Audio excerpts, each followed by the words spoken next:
entend ma voix.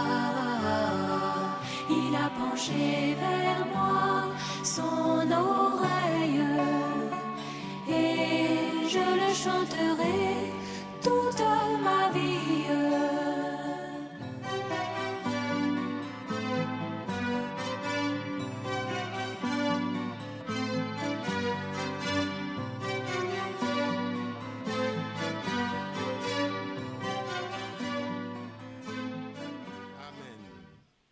Gloire à Dieu. Bientôt, à Dieu, chose mortelle. Loin de vous, bientôt, je prendrai des ailes pour aller vers les choses éternelles. Oui, je vais à mon Père et il m'a montré la voie. Il a dit, je suis le chemin, la vérité et la vie. Et nul ne vient au Père que par moi. Et c'est là. Il pouvait dire à Philippe, vous connaissez bien le chemin. Amen. Vous connaissez bien le chemin. Il dit, où tu vas? Nous, on ne sait pas où tu vas. Il dit, non, vous en connaissez le chemin. Par la grâce de Dieu, aujourd'hui, nous pouvons dire avec une pleine assurance, bientôt, je prendrai des ailes pour aller vers ma demeure que le Seigneur a préparée pour moi. Frères et sœurs, partout où vous êtes, je vous salue tous dans le glorieux nom de notre Seigneur Jésus-Christ. Encore une fois ce soir, nous sommes ensemble pour méditer quelques minutes et nous introduire dans la prière pour partager nos sujets, nos besoins et notre espérance afin que nous continuions dans ces temps qui sont assez particuliers, voyez, à mettre l'accent sur notre préparation. Parce que rien ne doit nous distraire.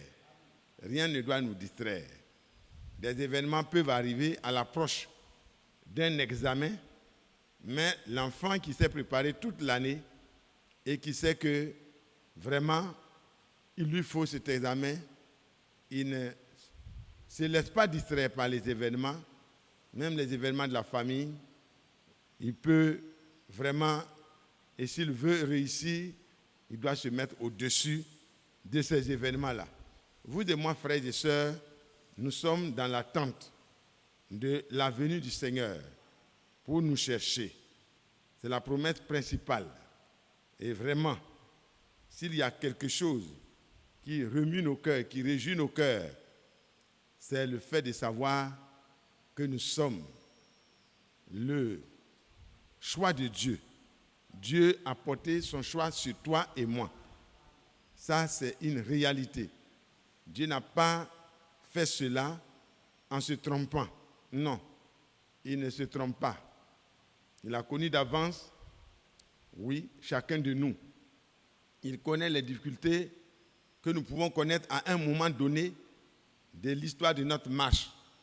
Mais il a déjà prévu ce qu'il faut pour nous en sortir.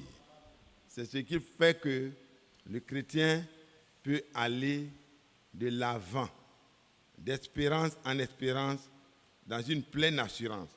Le Seigneur pouvait dire, ce jour-là, dans Jean 19, verset 30, quand il lui prit le vinaigre, il dit, tout est accompli. Tout est accompli. Et baissant la tête, il rendit l'esprit. Il mourut pour moi, pour toi. Il accomplit toutes les écritures qui concernaient le rachat et il mourut ainsi en tant que le Rédempteur pour les racheter. Et il nous a promis qu'il reviendra nous chercher. Ce qu'il a promis pour notre rédemption, il l'a déjà accompli et il a répété ça, il a dit ça à haute voix, tout est accompli.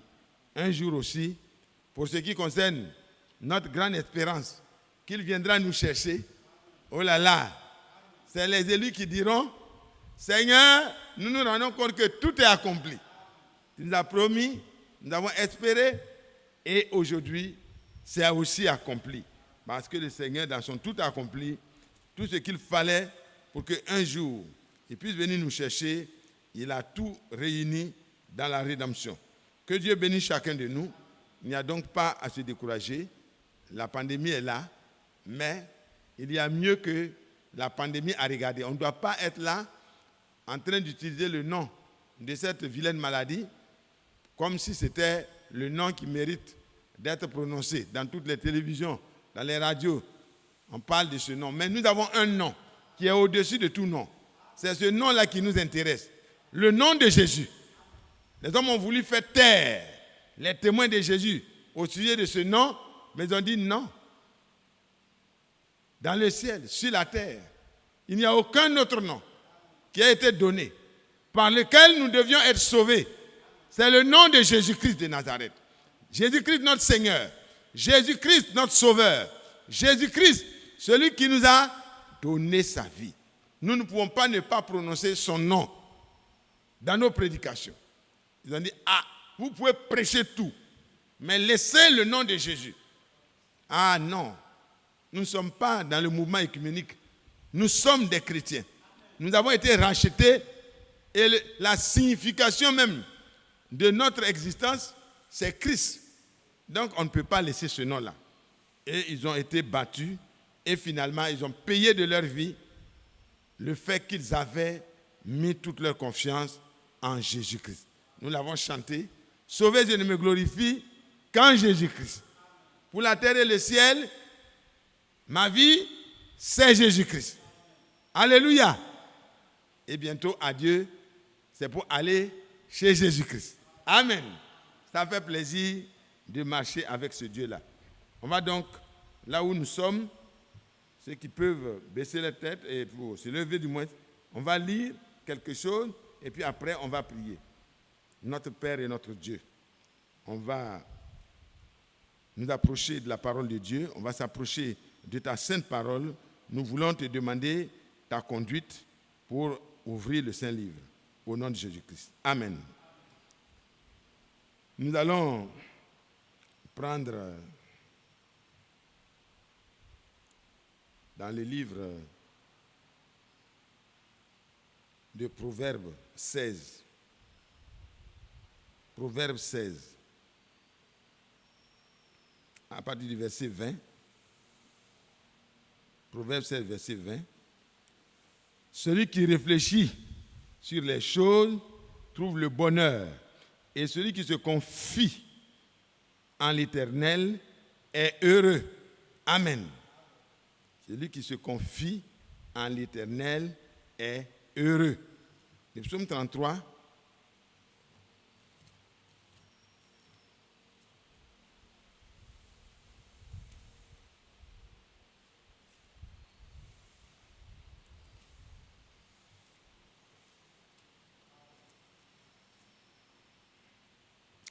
Le verset 18 dit,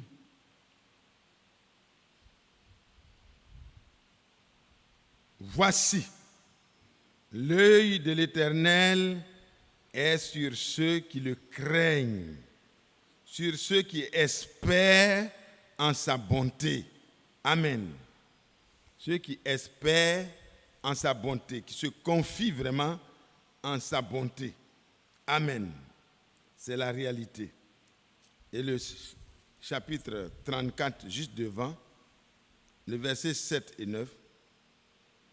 Quand un malheureux crie, l'Éternel entend et il le sauve de toutes ses détresses. L'ange de l'Éternel campe autour de ceux qui le craignent et les arrache au danger. Sentez et voyez combien l'Éternel est bon. Maintenant, heureux ceux qui cherchent en lui son refuge. L'homme qui cherche en lui son refuge. Craignez l'Éternel, vous tous ses saints, car rien ne manque à ceux qui le craignent. Amen.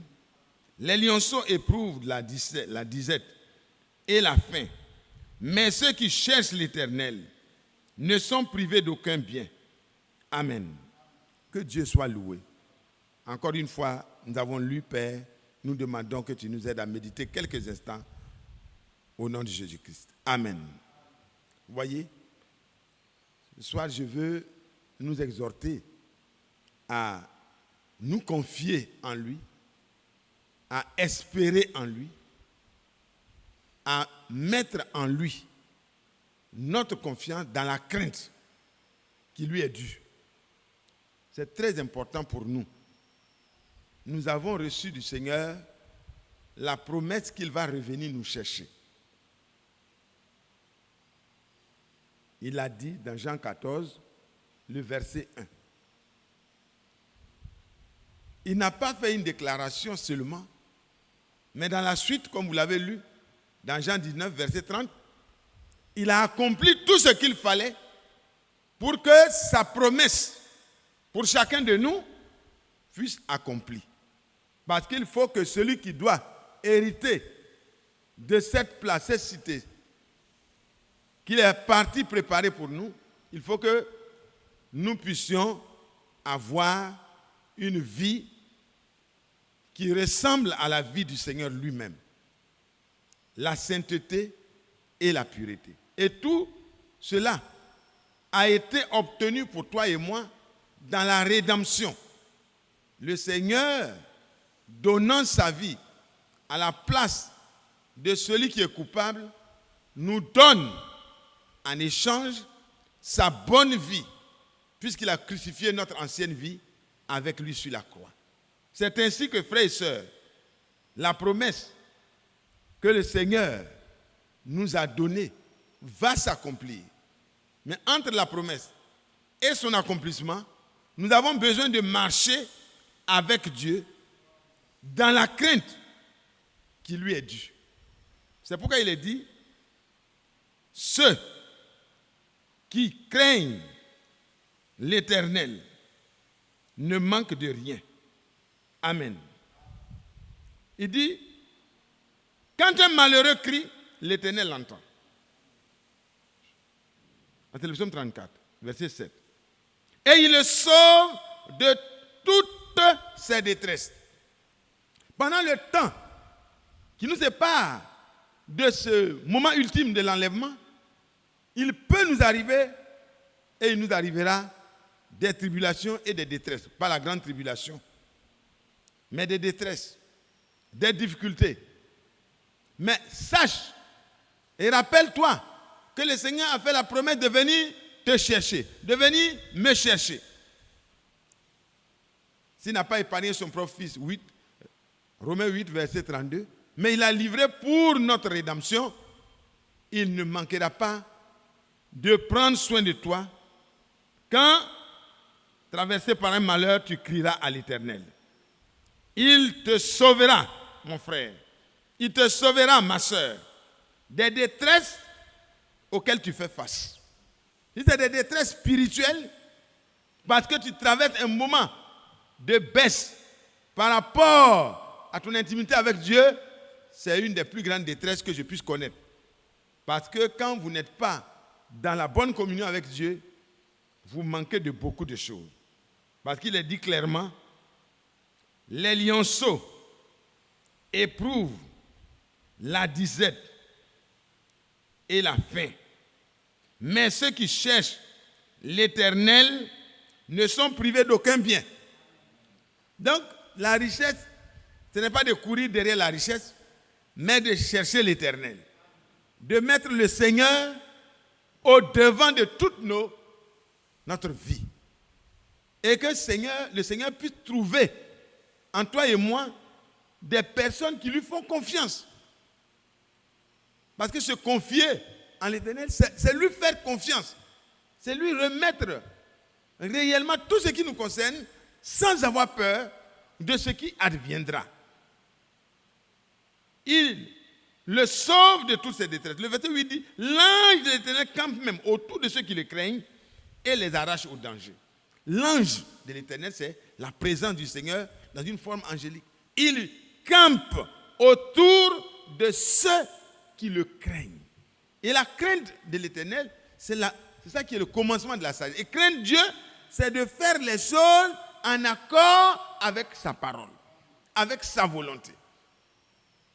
Ceux qui craignent l'Éternel, ce n'est pas ceux qui tremblent et qui ont peur du jugement. Non, ce n'est pas ça. Quand on craint Dieu, on fait comme Noé. Vous voyez dans Hébreux, au chapitre 11, parlant du témoignage de Noé qui craignait Dieu, ça peut nous donner une bonne idée de ce que Dieu comprend par craindre Dieu. Au verset 7, c'est par la foi, c'est-à-dire il a confiance, il s'est confié en l'Éternel. C'est en confiance son sort, en confiance sa vie et ce qui pourrait advenir à sa famille. C'est dans cette confiance en l'Éternel que Noé, qui a eu la grâce d'être divinement averti des choses qu'on ne voyait pas encore. Amen. Et nous sommes avertis des choses que le monde ne peut pas comprendre. Toi et moi, nous attendons quelque chose. Nous attendons que le Seigneur vienne. Et mon corps, qui est vieillissant, qui peut même connaître la mort, mon corps va connaître un changement un jour. Même ceux qui sont dans la tombe et qui ont connu ce Maître, ce Seigneur glorieux, connaîtront un changement un jour. Et de ce changement-là, nous allons devenir immortels et incorruptibles. Vous voyez comment c'est merveilleux? Ça, c'est des choses que les gens ne voient pas encore. Et Noé savait qu'il y a quelque chose qui allait se passer. Et les choses qui allaient se passer, ce n'étaient pas des choses que les gens voyaient. Mais Noé, par sa foi, voyait cela. Toi aussi, par ta foi, tu vois. Même quand tu traverses une maladie, même quand tu traverses un moment de détresse dans ton corps physique, tu sais que quelque chose t'a été promis par le Seigneur. Lors de son avènement, ton corps qui connaît les happes de la vieillesse et de la souffrance par la maladie va connaître une transmutation, un changement final où tu ne seras plus sujet à la maladie et à la vieillesse. Tu es divinement averti. Le Seigneur t'avertit de ces choses merveilleuses. Il te dit que pendant que tout va se gâter sur la terre, toi, tu dois savoir que quelque chose de meilleur t'attend. L'avertissement, c'est souvent divinement averti. Toi et moi, nous sommes divinement avertis de ce qui arrivera à cette terre, après notre départ. Et donc, frères et sœurs, devant les difficultés qui peuvent advenir, n'oublie pas ce qu'il faut faire. Quand il a été averti que les hommes qui ne font pas confiance en Dieu et qui se confient dans ce qu'ils ont sur la terre seront déçus un jour. Quand il a compris que bientôt le système de son temps va prendre fin et que Dieu va se venger des hommes qui ne le respectent pas et qui ne le craignent pas, Noé, par la parole, par l'avertissement divin, a été saisi d'une crainte respectueuse. La crainte de Dieu en question, ce n'est pas la crainte comme le diable qui croit que Dieu existe et qui tremble parce qu'il sait ce qu'il attend. Mais vous et moi, regardez ce que Noé a fait. Saisi d'une crainte respectueuse, construisit une arche pour sauver sa famille et par elle, il condamna le monde et devint héritier de la justice qui s'obtient par la foi. Vous voyez qu'il y a eu la foi et les œuvres que manifeste la foi. Quand vous craignez Dieu, quand vous avez confiance en Dieu, vous le craignez. Et quand vous craignez Dieu, vous faites quoi? Vous êtes saisi d'une crainte respectueuse. Et vous vous mettez à agir comme la parole de Dieu vous commande d'agir. C'est ça la vraie crainte de Dieu.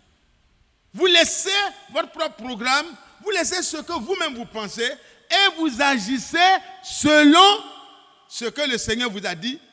Comment vous pouvez sortir pendant que Dieu va dévouer le pays par interdit? Comment vous allez vous en sortir? Dieu vous montre comment vous devez vous en sortir. Et si vous êtes saisi de cette crainte respectueuse, vous respectez les instructions de Dieu à la lettre. Frères et sœurs, pensez à Noé. Devant construire une arche avec peu d'ouvriers, pendant peut-être des années, il a travaillé. Le programme essentiel de Noé, certainement qu'il continuait à faire ses petites cultures, ses petites activités pour manger. Mais l'essentiel de sa vie était bâti sur la crainte qu'il avait et qu'il devait construire rapidement l'arche.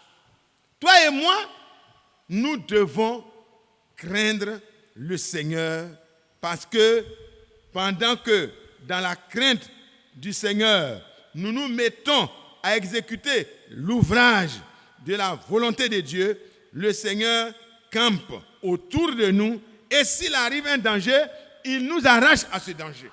Il prendra soin de celui qui le craint. Amen. Et s'il arrive que quelque chose te manque, le Seigneur, dans sa bonté, viendra à ton secours et pourvoira à ton besoin. Mais n'oublie pas que l'essentiel, c'est de craindre Dieu, c'est de lui faire confiance, c'est d'espérer en lui, parce que celui qui nous a fait la promesse, il est capable de réaliser sa promesse. Notre père Abraham a attendu dans l'espérance, dans la foi, pendant plusieurs années, espérant contre toute espérance. Ça, c'est la foi ferme. Voyez, il a cru et le Seigneur a manifesté sa fidélité. Donc ici, ce soir, nous avons une promesse que le Seigneur reviendra nous chercher. Nous avons aussi l'avertissement que ce monde ne va pas continuer à aller comme il veut. Dieu va sévir. Mais, toi et moi, il nous a envoyé sa parole prophétique. Et cette parole-là, au milieu de toutes les religions, elle luit comme une lampe, une lumière. Elle brille, elle nous éclaire, elle nous permet de connaître le chemin de la victoire.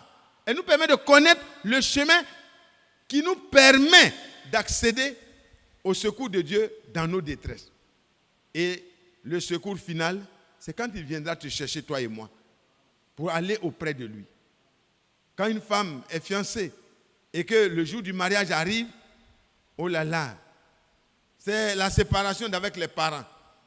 C'est la joie d'aller là où elle a espéré pendant longtemps qu'elle serait. Et c'est ce que nous attendons. Mais pour nous, c'est plus assuré que dans le mariage des hommes. Parce que tu peux te marier et puis ton mari peut avoir moins de moyens que les parents. Et puis beaucoup de choses peuvent te manquer dans le mariage. Mais avec Jésus, tout nous a été déjà préparé d'avance. Alors frères et sœurs, ce soir, souviens-toi que la grâce de Dieu te donne le vrai bonheur. Heureux l'homme qui cherche en lui son refuge. Nous devons trouver en lui notre refuge. Sa parole doit être le lieu de délice de chacun de nous. David pouvait dire, tes paroles, tes lois, tes commandements sont mes délices. Qu'il en soit ainsi pour toi et moi. Nous pouvons rencontrer des détresses, mais voilà la promesse que nous avons lue, c'est que le Seigneur nous sauve de toutes nos détresses si nous lui faisons confiance et crions à lui. Il nous dit aussi, comme nous l'avons lu dans le psaume 33, le verset, psaume 33, le verset 18, l'œil de l'Éternel est sur ceux qui le craignent, sur ceux qui espèrent en sa bonté. Je pense à Noé. Les gens pouvaient venir peut-être le menacer, pouvaient venir peut-être se moquer de lui, comme aujourd'hui les moqueurs apparaissent pendant que nous attendons la réalisation de la promesse, de où est la promesse de son avènement. Mais nous savons que celui qui nous a fait la promesse est fidèle. Et pourquoi nous allons désespérer? Non. L'œil de l'Éternel est sur toi, là où tu te trouves, mon frère. L'œil de l'Éternel est sur toi, ma soeur, là où tu te trouves. Et sur ceux qui espèrent en sa bonté. Place ton espérance en sa bonté pour te secourir selon les besoins qui se présentent à toi. Ça peut être un besoin de guérison dans ton corps ou dans le corps de celui que tu aimes. Ça peut être un besoin que le Seigneur te débarrasse de quelque chose qui te gêne dans la marche. L'œil de l'Éternel est sur toi. Et quand tu es malheureux à cause de cela, crie donc à l'Éternel et il te sauvera de tes détresses. Amen. Il faut lui faire confiance. Il faut espérer réellement en lui. Il faut sentir et voir combien le Seigneur est bon. Il faut l'expérimenter. Amen. Le proverbe 16.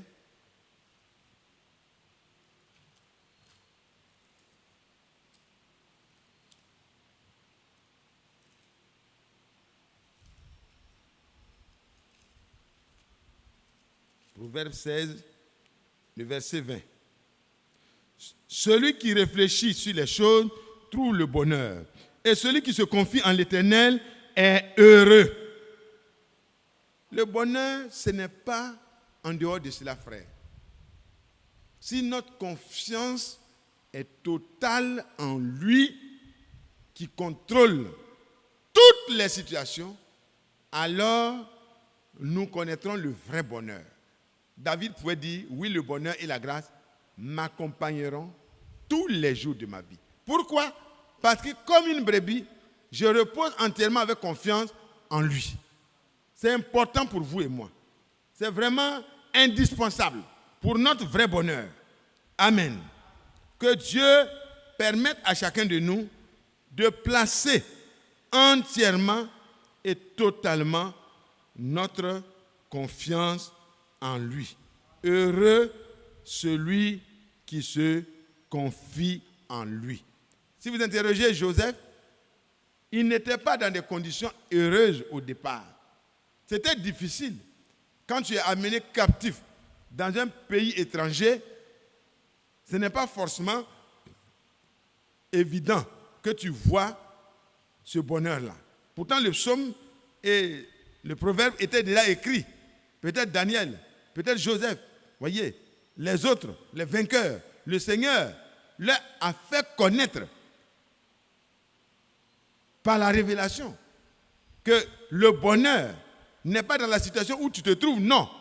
C'est de placer ta confiance en l'Éternel. Et quand il était là-bas, malheureux, apparemment, il était un homme heureux. Il était l'homme le plus heureux dans la maison de Potiphar. Parce que, avec le Seigneur, tout pouvait prospérer entre ses mains. Au bout de quelques temps, son maître s'est rendu compte qu'il avait un esclave différent. L'esclave, la différence qui le marquait, c'est qu'il avait un Dieu en qui il a mis sa confiance, le Seigneur, l'Éternel. Et les choses ont commencé à changer. Et le désert a commencé à se changer en un verdier. Et c'est vraiment ce que le Seigneur fera dans ta vie si tu lui fais confiance. La prison, le Seigneur l'a fait sortir de la prison et l'a amené tout droit vers le trône en tant que gouverneur. Ce que le Seigneur dit est vrai. Celui qui se confie en l'Éternel est heureux. Celui qui réfléchit sur les choses pour placer sa confiance en l'Éternel est un homme heureux et béni. Nous allons lire dans Jérémie pour terminer. Allez vers la fin. Puis notre frère va nous faire prier. Je vous rappelle donc que c'est comment être heureux, comment être exaucé. Voyez, le Seigneur nous montre qu'il faut se confier en lui, il faut lui faire confiance, il faut le craindre et dans cette crainte respectueuse, se mettre simplement à faire ce que le Seigneur attend de nous. Au verset 7, Jérémie 17, « Béni soit l'homme qui se confie dans l'Éternel. » Amen. Voilà un homme qui est béni. Il est béni, peut-être qu'il a eu la grâce d'étudier comme les autres. Peut-être qu'il n'a pas eu la grâce d'étudier comme les autres. Quelle que soit la condition dans laquelle tu te trouves, tu peux être un homme béni. Amen. Il n'a pas dit, ça dépend de ce que tu as fait. Non. Voici, il faut placer ta confiance dans ton Dieu. Béni soit l'homme qui se confie dans l'Éternel et dont l'Éternel est l'espérance. l'espérance vient encore là. Il faut espérer en lui. Espérant même quand tout le monde désespère.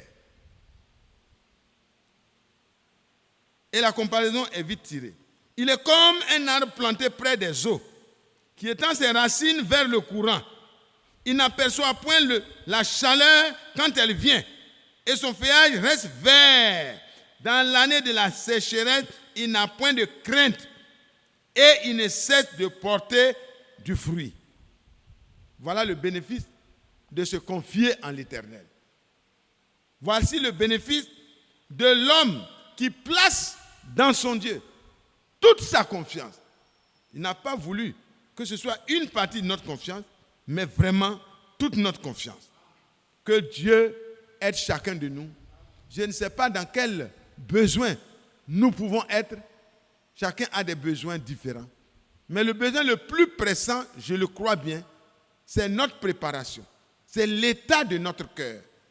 Vous et moi, frères, nous ne voulons pas rater l'avènement du Seigneur. Je pense que si nous voulons placer les priorités, la priorité sera que Dieu nous vienne en aide. Qu'il visite nos cœurs. Là où nous avons mal fait, que dans la détresse, nous puissions crier au Seigneur. Il nous délivrera de notre détresse. La détresse est à venir. Pour celui qui ne sera pas enlevé, c'est une détresse qui n'aura pas de consolation. Il n'y a pas de consolation après l'enlèvement. Passer par la grande tribulation n'est pas une consolation. Frère, dès maintenant, dans la crainte du Seigneur, commence à mettre ta vie en ordre. Agis selon les instructions du Seigneur, parce que Noé, divinement averti des choses qui allaient venir, s'est mis au travail en mettant comme priorité ce que Dieu lui a donné comme instruction pour son salut.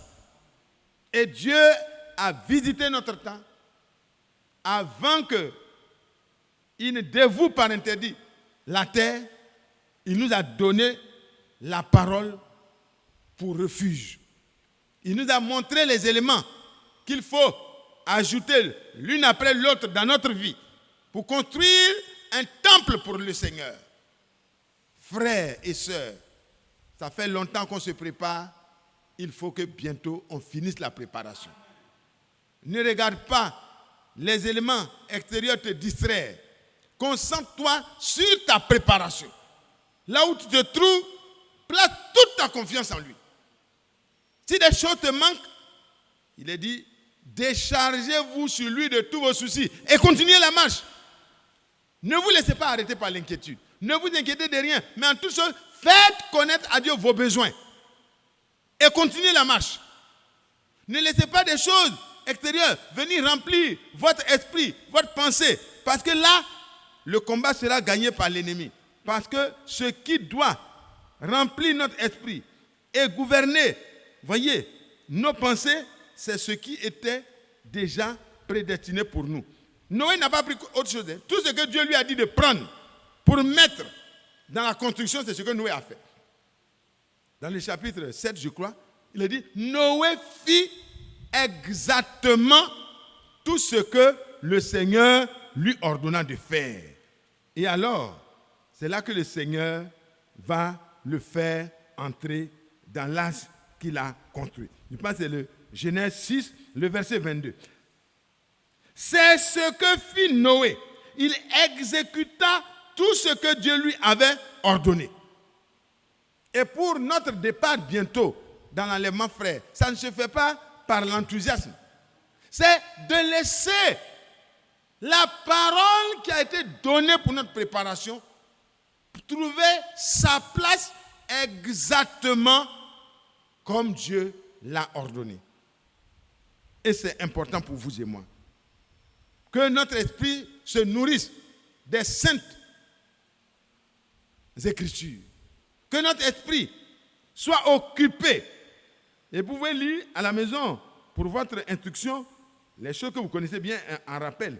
Philippiens 4, le verset 8, vous voyez, il a parlé des inquiétudes qu'il faut bannir la douceur qu'il faut avoir, les choses, les attitudes de celui qui se prépare pour l'enlèvement parce que le Seigneur est proche.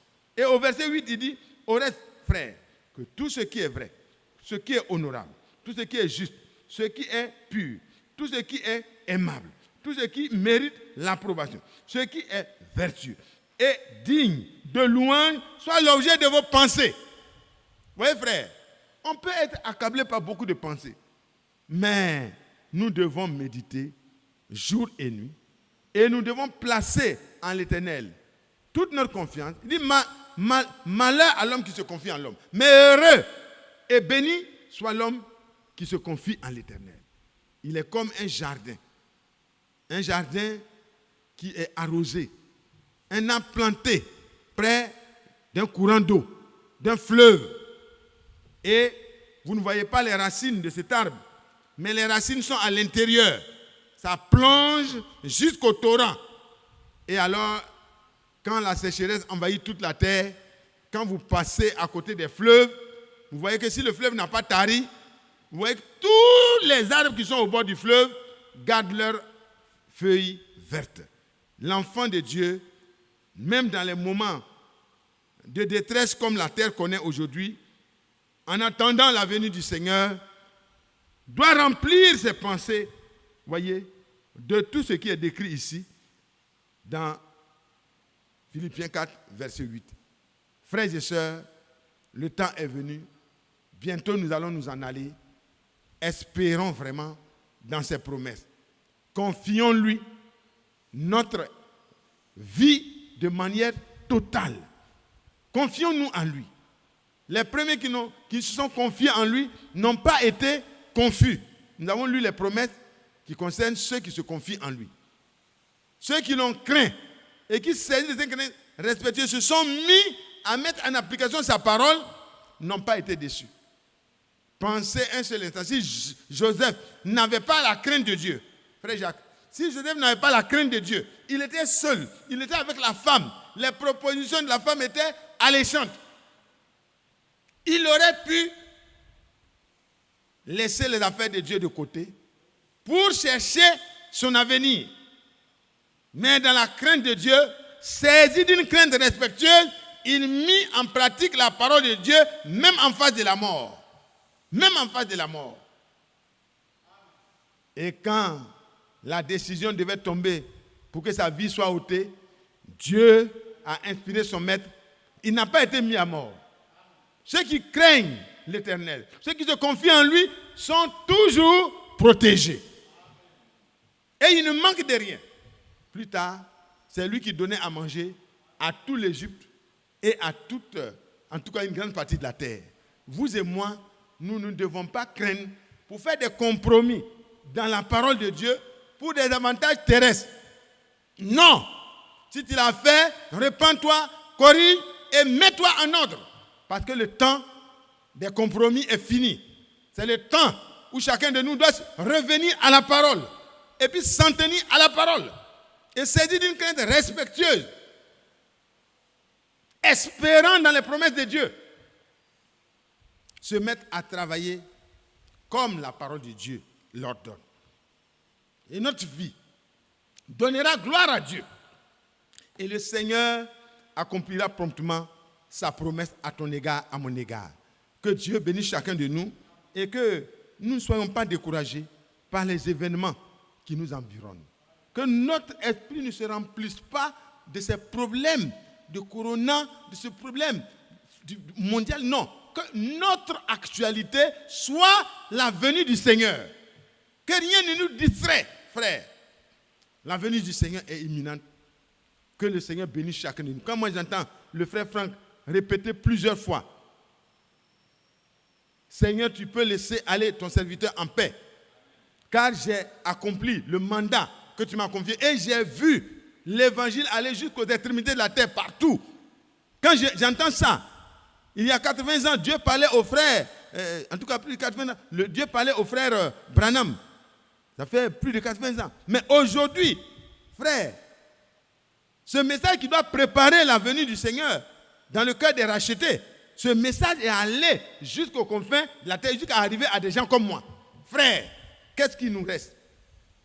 c'est de prendre ce que nous avons reçu, sans trafiquer cela, sans rien changer, et de mettre cela en application dans notre vie. Si tu n'es pas en paix avec un frère, pardon. Fais tout ce que tu peux faire, autant que cela dépend de toi, pour être en paix avec lui. Sans compromis avec la parole. Amen. Si tu n'es pas en paix avec ton ami, avec ton voisin, il faut faire ce que toi tu peux faire avec l'aide du Seigneur. Parce que la venue du Seigneur viendra comme un voleur dans la nuit. Et nous ne voulons pas être surpris. Nous croyons que le Seigneur ne viendra pas pour donner encore du temps quand il sera apparu pour que quelqu'un aille rapidement régler son problème.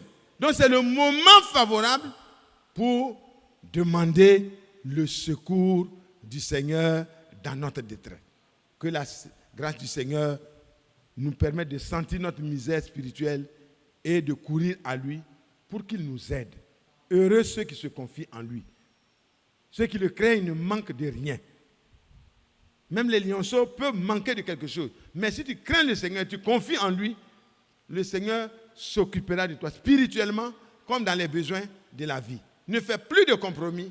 Toi et moi, nous avons un objectif divin, être prêts parce que le Seigneur va revenir comme il a promis. Que Dieu nous bénisse.